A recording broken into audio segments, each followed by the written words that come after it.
Assalamualaikum warahmatullahi wabarakatuh. Selamat sore Medan. Bertemu lagi di SSM Selamat Sore Medan bersama saya Tazli dan saya Molly. Ya, oke, seperti biasanya jadi kita bakal membacakan 3 berita menarik hari ini, Tribuners. Gue pikir benar-benar kehabisan suara. Tapi serak-serak seksi gitu kan, Iya, suara karena saya kan. tinggi jam terbang. Tapi tinggi jam terbang tidak ada pemasok. Tidak sesuai ya variabelnya ya. Variabelnya tidak. Bapak tahu sendiri lah ya. Oke deh, Tribuners, dari sebelum kita mulai masuk ke beritanya, ini aku mau ingatin lagi nih buat yang nonton di TikTok, boleh dong tap-tap layar sebanyak-banyaknya. Kembali lagi supaya variabelnya itu selaras, ada yang harus dikurangi. Apa bang? Gaya. Emang saya gayanya gimana? Kebanyakan gaya. Ya namanya in frame kan, harus banyak gaya. Itu namanya kayak iconic. Iya gak sih? Gimmick. Iconic bah, gimmick. Jadi itu semua kalau saya depan layar kayak gitu banyak tingkah pecicilan kalau bahasa seseorang. Itu cuman gimmick aja guys. Aslinya lebih parah. Ya langsung aja bang. Jadi ini berita pertama. Sangat membagongkan. Kok langsung disambar seperti itu? Emang kenapa membanggakan, kenapa? Berita besar. Tapi enggak. Besarnya di nama besarnya aja. Beritanya kecil. Karena menyangkut nama besar seseorang, jadi berita ini jadi besar. Jadi ini ada sebuah kamera CCTV yang menangkap sebuah aksi pencurian yang dilakukan di rumah dari Ustadz Abdul Somad. Tapi rumah dia waktu kecil nih. Waktu kecil. Nah jadi yang berhasil dimaling oleh pencuri tersebut adalah 4 buah kursi plastik, guys. Ini pasti Tribuners tanya, Allah, kursi plastik doang masuk berita Tribun Medan. Hey, tapi ini gimmicknya nih. In frame dia harus banyak gimmick. Tapi tuh bocor kan suara. Ada suara bocor tuh. Tapi yang dicuri sama malingnya itu kursi plastik yang biasa diduduki oleh Ustadz Abdul Somad. Belum tentu lah. Kata mamanya. Kan sudah validasi dari mamanya nih ceritanya. Kursinya kayak mana bentuknya? Kalau kalian mau tahu, datang ke Teladan. Rumahnya daerah Teladan? Bukan. Beli es kelapa, kursinya kayak gitu. Kursi plastik yang ada senderan itu. Yang selenderannya yang banget gitu, iya, apa ya? Yang banget. Makanya di sana yang ada kan. Jadi ibu korban. Jadi mamanya Ustadz Abdul Somad itu bukan menyesali dengan harga atau barangnya, tapi sejarahnya. Karena menurut penuturan dari mama Ustadz Abdul Somad, Ustadz Abdul Somad sering duduk di kursi itu bang. Dan ini mama angkatnya ya. Jadi ini mungkin malingnya nanti waktu ngejualan, ini kursi yang sering didudukin sama Ustadz. Dilelang pula kan. Jadi ini kejadiannya di Gang Haji Fatomi, Jalan Panglima Polem, Kecamatan Kisaran Barat, Kabupaten Asahan. Oh dulu rumah dia di Kabupaten Asahan. Nampak kali baru baca kan. Kaget. Jadi Tribuners, ada videonya, kita saksikan dulu. Iya. Satu-satu dibawanya atau enggak semua? 2 diletak di depan.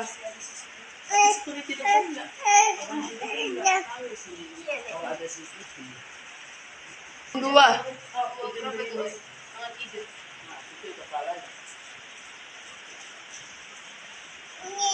Mejanya Ada. Meja. Oh, si Kurasan kan berjualan sana apa ada kursi di rumah.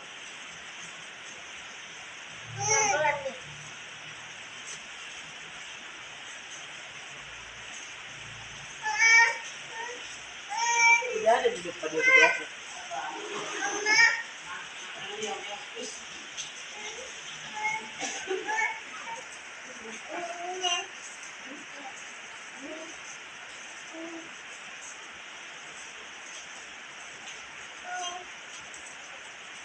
Kurasan nggak jauh juga saya di dekat Pariga.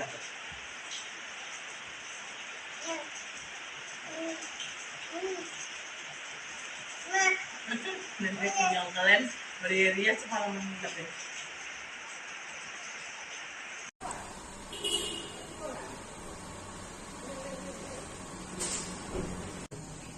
Kejadiannya sekitar jam 2:30 pagi.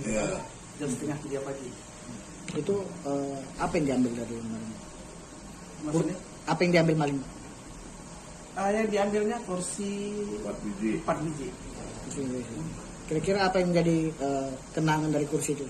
Atau ada katanya Ustadz Somad juga beristirahat di situ sering. Oh iya, ketika kursi itu hilang, ada saudara siswa UAS membuat status di Facebook, lalu orang komentar orangnya mengatakan bahwa harga kursi itu tak seberapa, tapi punya kesan tersendiri karena ketika UAS datang duduk di situ dan si netizen ini pernah foto bareng dengan UAS. Saya rasa itu. Bu, ada cerita unik di balik itu, Bu? Ada cerita unik. Ada desas-desus yang didengarkan mak saya bahwa UAS mau datang. Kita juga tahu schedule dia kapan, waktunya kapan tidak tahu. Tapi yang namanya orang tua ketika anak mau pulang pasti bersih-bersih, mulai kursi dalam, kursi luar. Nah pada pagi itu mak saya membersihkan kursi yang hilang. Tiba-tiba sudah cantik, sudah bagus, dicuri maling malamnya. Masya Allah. Tapi muka mamanya nggak sedih ya? Kayak tersipu malu, aduh perkara kursi saya diberitain. Tapi sejarahnya sih memang kalau menurut Molly ya kan. Oke, kita langsung aja ke reporter. Ada Bang Alija ya? Alif. Oh, Bang Alif, sorry. Halo Bang Alif. Maaf ya Bang. Pagi, halo Pak Molly, selamat sore Medan. Selamat sore. Bang, ini terkait hilangnya kursi yang sering diduduki oleh Ustadz Abdul Somad nih. Apakah sudah ada update-nya Bang untuk pelakunya? Karena kita lihat sendiri ya, untuk wajah pelakunya itu terpampang jelas dan nyata nih. Otomatis kan mudah nih untuk mengidentifikasi siapa orangnya gitu. Ada update terbarunya nggak Bang Alif? Ya, untuk update terbaru memang belum ada Kak, karena pihak keluarga tidak melaporkan kehilangan ini ke polisi Kak gitu. Mereka mengaku ya udah hilang, bukan masalah harganya gitu, karena saat itu diupload lah pencurian ini ke media sosial melalui CCTV. Nah, yang bikin heboh tuh netizen Kak gitu. Netizen berkomentar bahwasanya itu kursinya nggak seberapa, yang mahal tuh sejarahnya. Aku pernah foto sama Abdul Somad di situ gitu. Nah, kemudian ada juga yang komentar, "Woi maling, pulangkan itu kursinya, kena azab kau," gitu. Nah, jadi karena komentar-komentar warga ini, itulah jadi viral di Kisaran Kak khususnya. Nah, saat tadi kami datangi ke rumah ibu angkat dari Abdul Somad, mereka mengaku sebenarnya sudah mengikhlaskan. Cuman kalau memang maling ini mau membalikan lagi, mereka tetap menerima gitu Kak. Alif, tadi ada diceritakan oleh ibu angkat Ustadz Abdul Somad, ada cerita unik. Cerita apa itu Alif? Ya, terima kasih. Tadi yang dalam video itu bukan ibu dari Abdul Somad ya, cuman kakaknya. Itu kakak sepupu. Jadi ibu angkatnya ini kakak dari ibu kandung Abdul Somad gitu Bang. Nah, Ibu Siti ini merupakan wawak dari Abdul Somad yang mengangkat Abdul Somad sejak dari kecil gitu. Nah, cerita uniknya itu gini. Kemarin pada hari Sabtu, Ibu Siti ini mendapatkan kabar bahwasanya Abdul Somad akan pulang ke Asahan.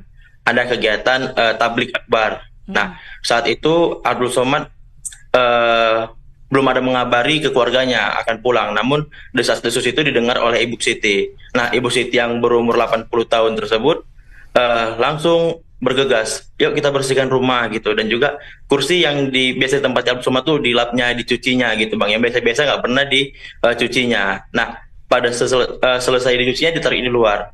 Pada malam harinya sekitar pukul 2:30 kursi tersebut hilang.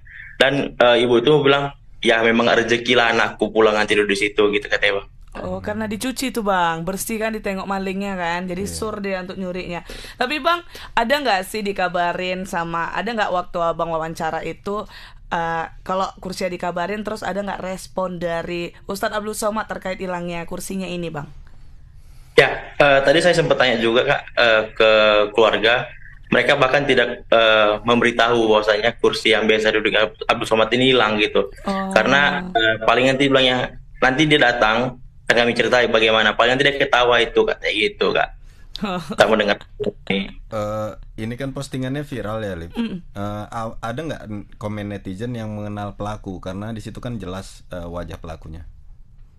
Ya, tadi saya sempat tanya juga Bang ke pihak keluarga, bahkan saya juga scroll tadi dari media sosial tersebut, memang belum ada yang mengenali Bang dari pelaku ini.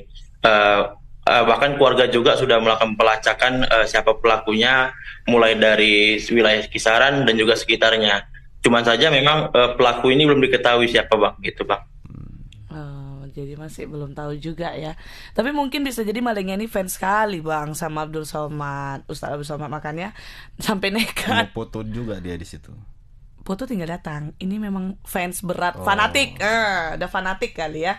Jadi update-nya masih belum ketahuan siapa yang maling, atau malingnya juga belum ada niat untuk kembaliin ya, berarti ya. Antara fanatik sama Abdul Somad atau fanatik sama narkoba. Emang kursi bisa dijual? Mana tahu, ditimbang kilo kan. Ya, Bang, tadi sedikit ada guyonan Bang di media sosial. Mereka mengatakan kan biasanya di rumah itu anak-anak pesantren berkumpul gitu. Nah, mereka bilang ini yang mencuri anak pesantren juga katanya. Yang maksud pesantren tanda kutip Bang penjara gitu Bang. Jadi ini mantan residivis yang menggunakan narkotika gitulah. Guyonan dari masyarakat Bang. Iya, karena gitu udah ya. terdesak ya, Liv.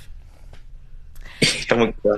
Baiklah Bang Alif, terima kasih banyak Bang atas informasinya. Selamat beraktivitas kembali. Selamat sore, Alif. Selamat sore Bang, selamat sore Kak Molly, selamat sore Medan. Ya, jadi memang sejarahnya sih yang buat sedih ya. Apalagi di daerah asahan sana pasti orang udah sering ngelihat Ustadz Abdul Somad duduk di situ. Ada yang bilang bahkan foto bareng di situ. Itu yang buat viral, itu yang buat ngeselin ya. Kalau Ustadz Abdul Somadnya kemungkinan besar ketika tahu itu hahaha gitu aja. Kita beli lagi, duduk lagi dia. Duduk. Rupanya dimaling lagi. Ada inisiatif juga. Jadi apalah pajanganku ketika udah didudukin. Jangan guys, gak baik itu ya. Walaupun kayak gitu ada CCTV-nya, nggak nyangka pasti itu malingnya ada CCTV-nya rumahnya tuh. Mungkin rumahnya sederhana dia kira kan? Nggak mungkin ada CCTV. Ternyata terpampang nyata muka dia ya. Oke, Tribuners, kalau gitu kita lanjut ke berita kedua kita. Jadi ini kan lagi masuk masa kampanye ya Bang. Banyak banget nih. Belum, maksudnya masa-masa mau pemilu. Jadi udah banyak nih caleg, cawapres, yang pasang-pasang baliho, spanduk. Padahal Belum menurut waktunya. KPU RI ini belum waktunya, dan itu padahal dibukanya tanggal 28 November. Tapi udah banyak sih memang mau dilihat. Yang paling banyak akhir-akhir ini yang mau paling sering lihat itu punya PSI. Itu termasuk kampanye kah atau bukan Bang menurut? Termasuk kampanye, dan itu ada undang-undangnya ya, undang-undang. Sorry Bang, sebenarnya yang betul ngomongnya kampanye apa kampanye? Kampanye. Takutnya gue salah. Sama aja itu. Oke, terus ada undang-undangnya kalau nggak salah, kurungan, kalau nggak salah ya antara 3 bulan atau 6 bulan kurungan kalau berkampanye sebelum masa kampanye. Padahal aturannya kan 28 November, tapi sebelumnya sudah tapi ada. Ya kita tahu untuk aturan yang seperti itu biasanya kan kayak ngaret-ngaret gitu kan. Tapi yang penting orang itu menegaskan akan menertibkan alat peraga kampanye. Oh, jadi ini pihak Pemko Pematang Siantar nih melalui Satpol PP bakal melakukan penerbitan alat peraga kampanye Tribuners. Padahal memang 28 November, tapi yang PSI itu sih yang banyak kali mau dilihat. Yang Kaisang karena jadi ketum. Itu masuk juga ya? Berarti masuk lah. Oh. Dan yang menjadi heboh kemarin kan yang viral itu pas Pak Ganjar mau ke sana. Tiba-tiba viral video penertiban Satpol PP nertibkan baliho Ganjar atau spanduk Ganjar. Oh iya. Nah, jadi kan agak hangat jadinya suasana. Panas. Kenapa? Sih, bukan hangat lagi. Agak halus ya bahasanya, hangat. Lebih ke panas. Kok ya. Seolah-olah pas Pak Ganjar mau datang kok itu dibersihkan gitu. Tapi yang PSI itu nggak sampai ke sana rupanya Bang. Kita tahu baliho PSI itu sampai ke belahan dunia manapun ya. Iya kan? Ibaratnya kan seperti itu. Di mana-mana tiba-tiba di gang rumah Hawa ada aja gitu. Iya, sampai ke belusukan gitu loh. Jadi tapi giliran Ganjar diangkut. Nggak tahu gimana pembelaan dari pihak KPU kan. Katanya memang semua alat peraga kampanye ditertibkan karena belum waktunya. Jadi ini untuk di Pematang Siantar bakal ditertibkan ya. Untuk yang Pemko Medan nih gimana? Ada nggak ya? KPU Medan maksudnya. Iya mungkin. Ya, yang menertibkan itu kan biasa pihak KPU. Harusnya ditertibkan juga dimanapun karena memang belum waktunya. Jadi ini mungkin bentar lagi bakal kita lihat ya, karena kan udah pembicaraan hangat juga karena yang kasus dicopot yang punya Ganjar itu kan, otomatis. Ini ada videonya Tribuners, coba kita saksikan.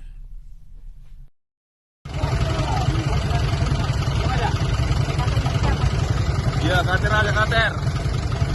Awas kepala.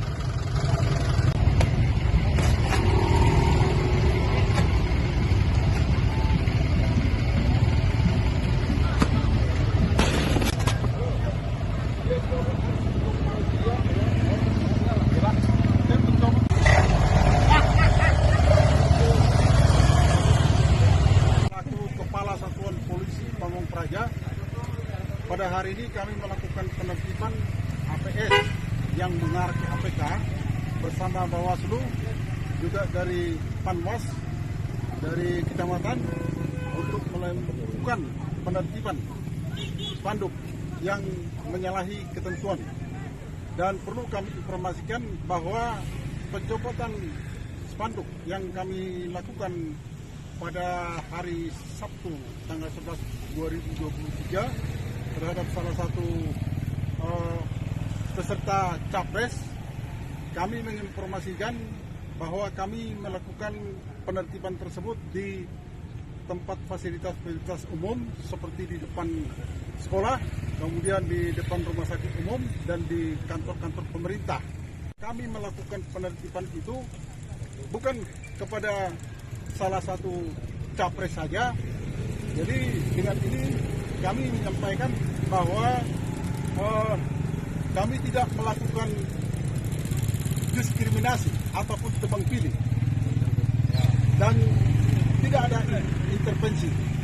Jadi kami semata-mata hanya melaksanakan tugas rutin sebagaimana tugas dan fungsi Satuan Polisi Pamong Praja Kota Pemalatang.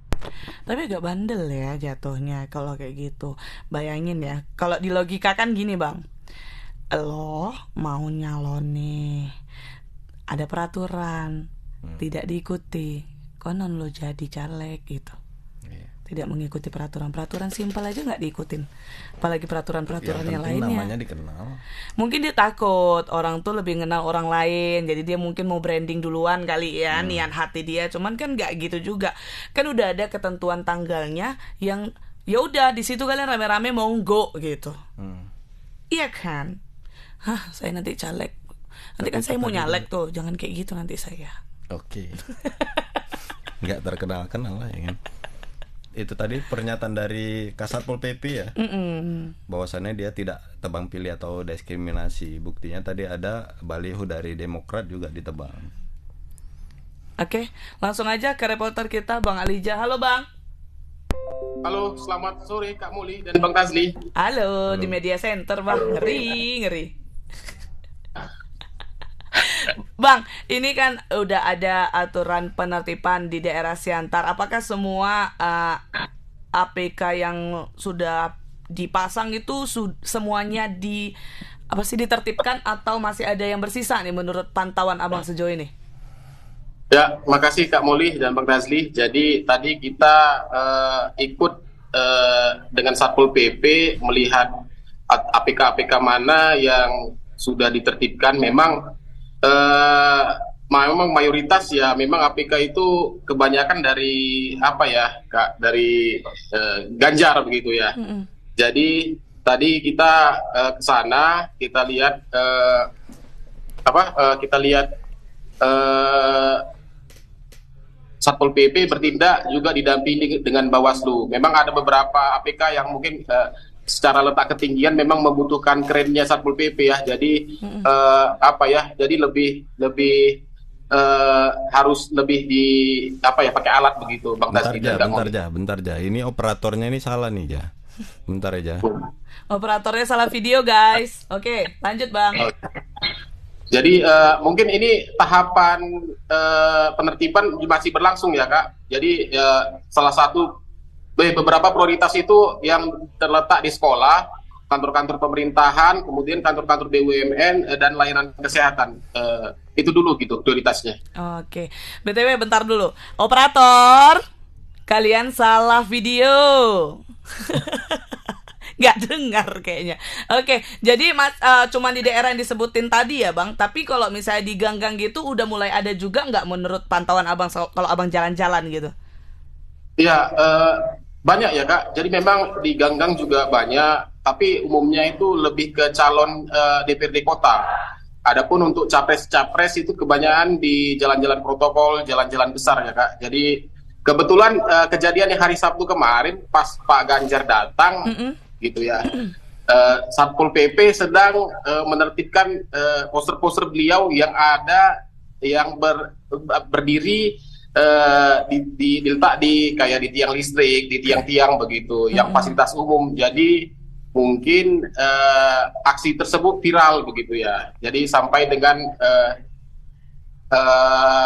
pihak DPC PDIP itu mendatangi Satpol mempertanyakan kenapa cuma Pak Ganjar yang dicopot. Padahal sebenarnya secara pantauan kami teman-teman wartawan, kebetulan memang di Siantar ini lebih banyak balihonya Pak Ganjar dibanding capres-capres lain begitu. Tapi pantauan dilihat netizen, yang apa yang terlihat seperti punya Pak Ganjar aja yang di itu ya. Iya. Kalau baliho PSI ada nggak di sana Bang?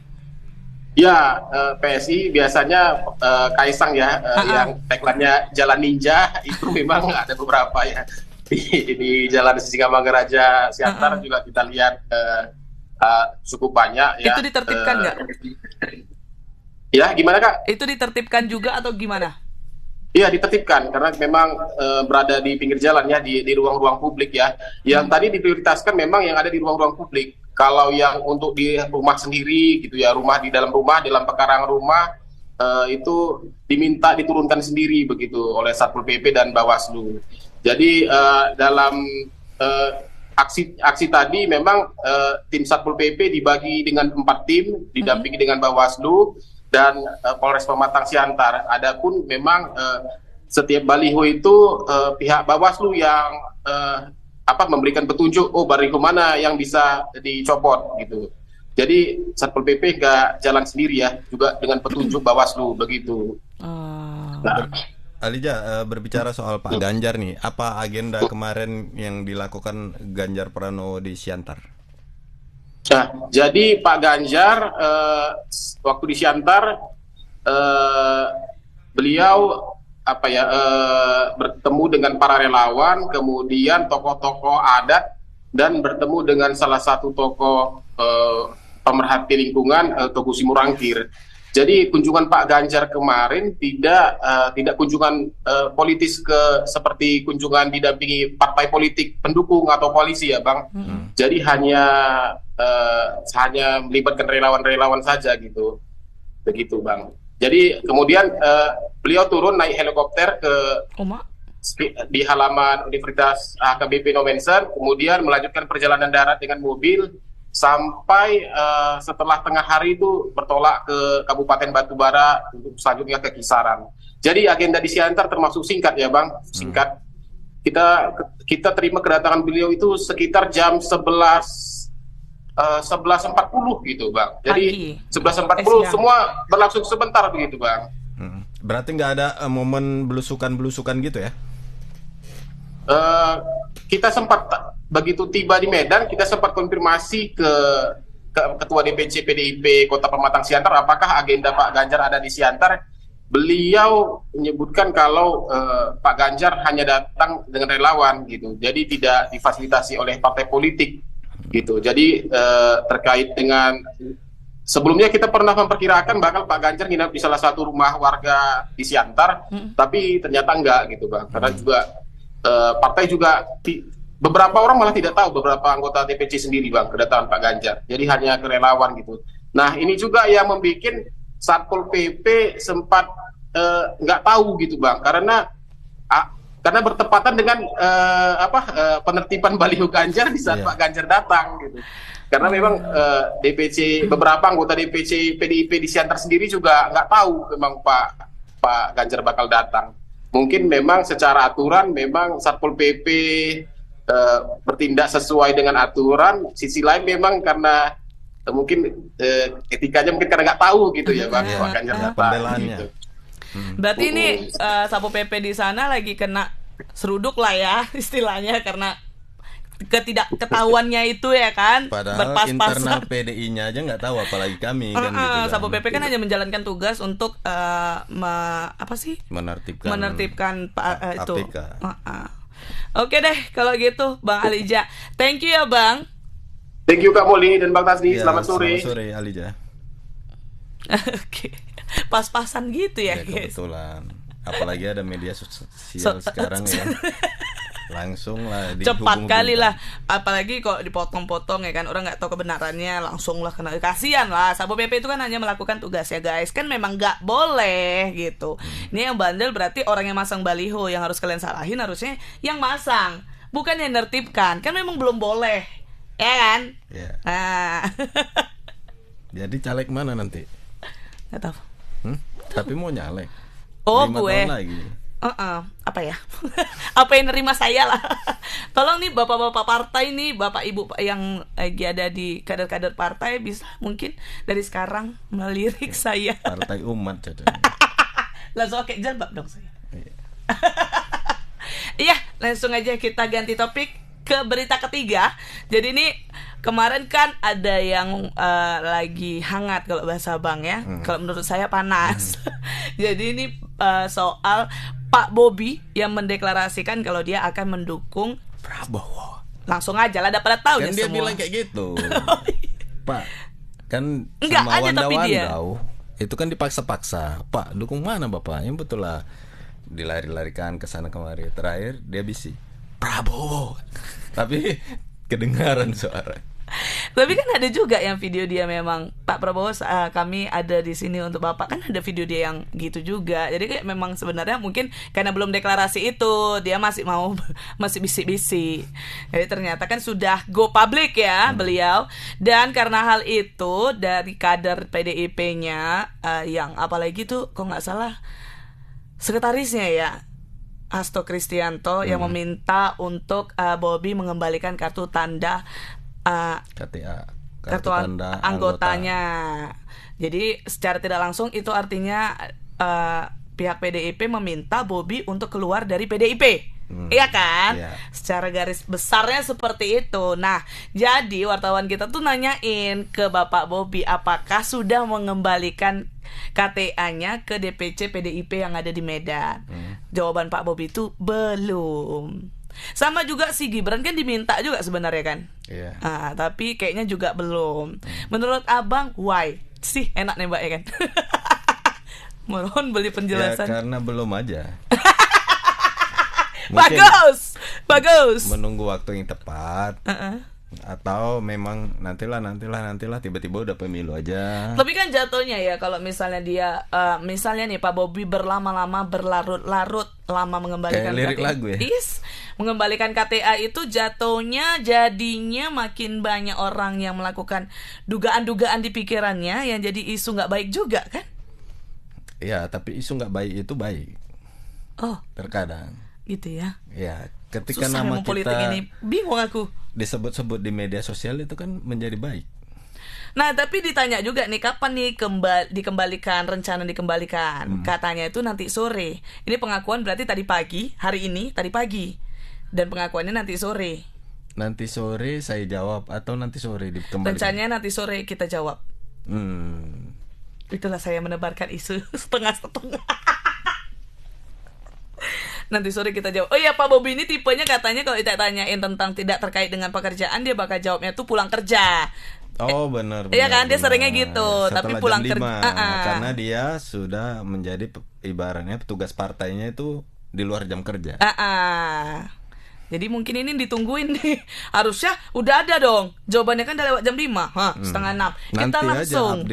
Kita langsung tanya. Tapi sebelum itu kita saksikan dulu videonya. Pak terkait dengan KTA, PDIP udah dikembalikan atau gimana Pak? KTA belum dikembalikan. Kapan rencananya? Rencananya nanti sore kita jawab. Pak terkait dengan KTA, PDIP udah dikembalikan atau gimana Pak? KTA Belum dikembalikan. Kapan rencana? Rencananya nanti sore ini kita jawab. Singkat aja ya. Iya. Tapi masih ada aja senyuman itu. Yang sama Kalau ditanya kayak apa dengan itu yang ditanyain dia malu-malu yang kemarin mau dibahas juga, kok nggak salah di Selamat Iya. Sore Medan. Soal apa ya? Gibran kan sudah dukung Oh dengan iya, Prabowo. Bapak kemana arahnya? Malu-malu dia. Kok malu-malu?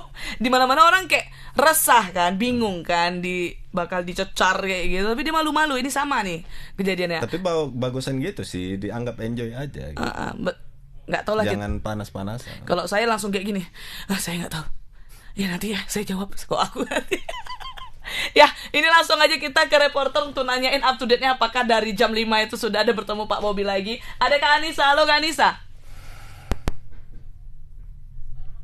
Kak Anissa. Oke. Halo Kak Molly dan Bang Tazli, selamat sore. Selamat sore. Aku suka suara Kak Anissa nih lembut gitu. Enak dia didengarnya ya kan. Kak Anissa, ini kan ada pengakuan Pak Bobi soal dia belum mengembalikan KTA-nya dan katanya nanti sore dijawab. Ini kan udah sore nih, udah hampir maghrib juga. Ada ketemu Pak Bobi nggak Kak setelah jam 5 dan ada pengakuan apa nih dari Pak Bobi update-nya? Silakan.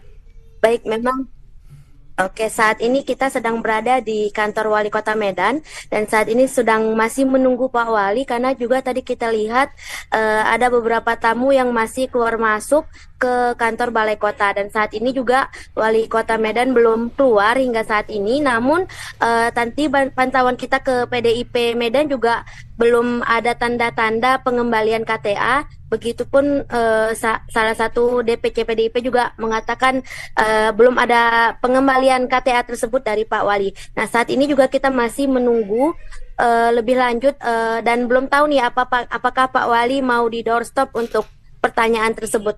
Begitu Kak. Kak, ada nggak isu di luar sana terkait kenapa nih Pak Bobi belum mengembalikan KTA-nya Kak? Gimana Kak? Isu terkait kenapa Pak Bobi belum ada mengembalikan KTA-nya? Kalau sejauh-jauh ini dari isu-isu burung yang tidak kita tahu ini apakah benar atau tidak kebenarannya, jadi Pak Wali ini sepertinya ingin dikeluarkan secara, tapi ini infonya belum A1 ya, jadi ini masih informasi burung. Takut. Okay. Kabarnya yang kita dengar dari Pemko itu inginnya tuh Pak Wali tuh belum mau memberikan KTA karena inginnya dia dikeluarkan dari PDIP. Namun memang itu belum ada informasi A1-nya dari kedua belah pihak. Oh gitu ya. Emang kalau dipecat ada pesangon? Kayak karyawan? Enggak kan? Tapi memang Pak Wali ini masih ingin bertahan di kadernya seperti yang dibilangnya beberapa waktu lalu, tapi di Instagramnya juga sudah ada dukungan dia untuk Pak Gibran dan Prabowo untuk maju Pilpres 2024. Oke, Anissa, ini kan Kaisang nih adik iparnya ya, adik iparnya lagi berkunjung ke Medan. Ada nggak agenda mereka bersama beberapa hari ini? Kemarin berdasarkan pantauan dari reporter politik itu memang ada Bang, mereka makan bersama, makan sate Padang atau sate Madura itu, pokoknya makan sate di kota Medan ini. Namun memang tidak ada membahas apapun di sana. Dan saat ini juga cuman pada saat kunjungan Kaisang itu Pak Kaisang di acara hari Minggu lalu itu mengatakan khawatir kalau Pak Wali ini, bukan khawatir sih, mengingatkan Pak Wali untuk hati-hati untuk tidak awas terkena OTT atau operasi tangkap tangan Bang. Dan tadi itu juga direspon oleh Pak Wali Kota, di mana jawabannya itu masih dia menanggapinya dengan santai Bang. Katanya kalau sejauh ini itu sebagai saran kepada abang ipar seperti itu.